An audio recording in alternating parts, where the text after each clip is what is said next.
السلام علیکم دوستو، امریکہ اور ایران کے مابین ہونے والے مذاکرات کے اوپر آج ہم بات کریں گے اور اندر کی خبر یہ ہے کہ یہ مذاکرات کامیاب ہوتے دکھائی نہیں دے رہے۔ دوستو، امریکہ اسرائیل کو ایران کے ہاتھوں محفوظ کرنا چاہتا ہے، مگر ایران اپنی طاقت کم کرنے پر کبھی راضی نہیں ہوگا۔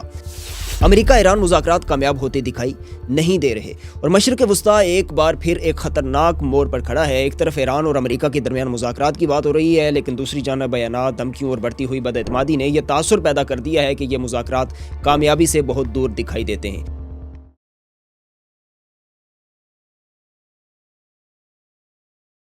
تازہ رپورٹس کے مطابق بات چیت شروع ہونے سے پہلے ہی دونوں جانب سخت موقف جو ہے ان کا دونوں جانب سے سامنے آیا ہے اور ماحول کشیدگی سے بھرا ہوا ہے۔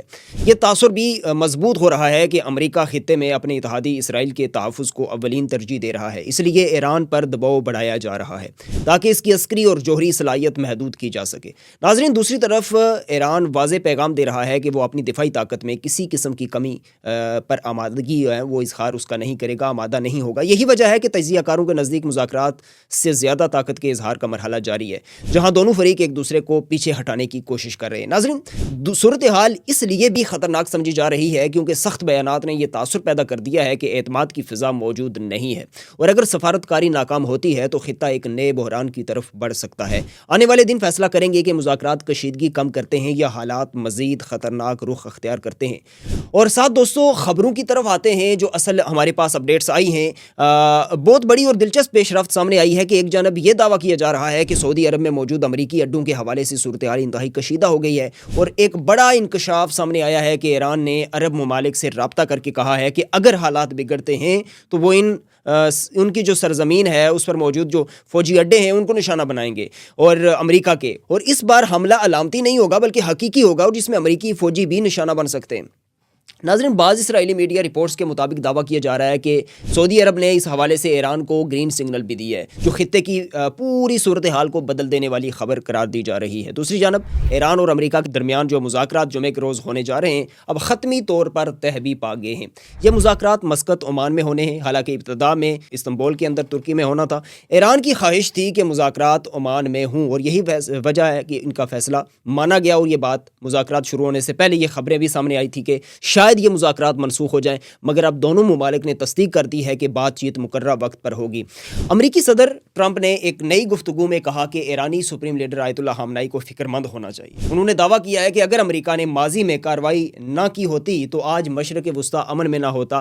انہوں نے یہ بھی کہا ہے کہ ایران کو پہلے بھی مذاکرات کا موقع دیا گیا تھا، مگر وہ نتیجہ خیز ثابت نہیں ہوا، جس کے بعد امریکہ نے آپریشن مڈ نائٹ ہیمر کیا، اور ٹرمپ کے مطابق ایران ایسی کارروائی دوبارہ نہیں چاہے گا۔ اور امریکہ اور ایرانی جو حکام ہیں ان دونوں نے تصدیق کی ہے کہ جوہری مذاکرات جمعہ کو صبح 10 بجے مسقط میں ہوں گے، اور ایرانی وزیر خارجہ عباس عراقچی نے اس حوالے سے بیان جاری کرتے ہوئے عمان کا شکریہ ادا کیا، اور اس سے پہلے مذاکرات ترکی میں ہونے تھے، مگر ایران نے مقام کی تبدیلی کا مطالبہ کیا، اور ساتھ ہی یہ بھی کہا کہ مذاکرات میں علاقائی ممالک کو شامل نہ کیا جائے اور بات چیت صرف جوہری معاملے تک محدود رکھی جائے۔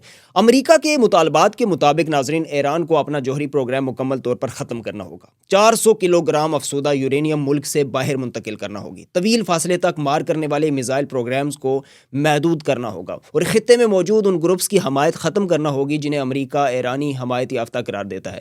تاہم ایران نے واضح کر دیا ہے کہ میزائل پروگرام پر کوئی سمجھوتا نہیں کیا جائے گا، اور افسودہ یورینیم بیرون ملک منتقل کرنے کا تو سوال ہی پیدا نہیں ہوتا۔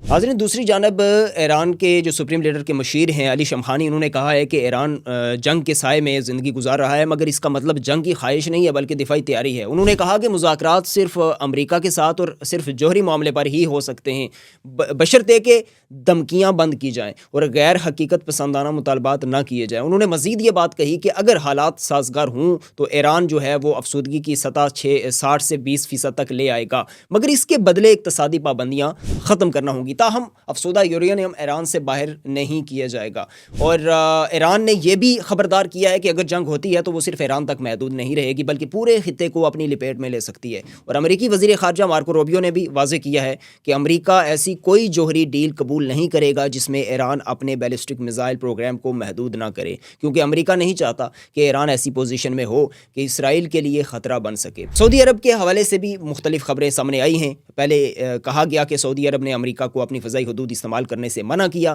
پھر یہ دعویٰ سامنے آیا ہے کہ سعودی قیادت نے امریکہ کو ایران پر حملے کا مشورہ دیا، جس کے بعد سعودی عرب نے تردید کر دی۔ اسرائیلی جو چینل ہیں ان کی رپورٹس میں دعویٰ کیا جا رہا ہے کہ سعودی عرب نے ایران کو پیغام دیا ہے کہ اگر حملہ صرف خلیج میں موجود امریکی اہداف تک محدود رکھا جائے تو وہ براہ راست رد عمل نہیں دے گا، تاہم اس دعوے کی باضابطہ تصدیق ابھی تک نہیں ہوئی۔ ناظرین کرام، مجموعی طور پر صورتحال انتہائی حساس ہے۔ ایک جانب مذاکرات کی بات ہو رہی ہے، دوسری جانب جنگی بیانات شدت اختیار کر رہے ہیں۔ آنے والے دن فیصلہ کن ثابت ہو سکتے ہیں۔ آیا سفارتکاری کامیاب ہوگی یا مشرق وسطیٰ جو ہے وہ ایک نئے بحران کی طرف بڑھ سکتا ہے؟ آپ کی اس حوالے سے کیا رائے ہے؟ اپنے میزبان ذیشان سلیم کو دیجیے اجازت۔ اللہ حافظ، اللہ نگہبان۔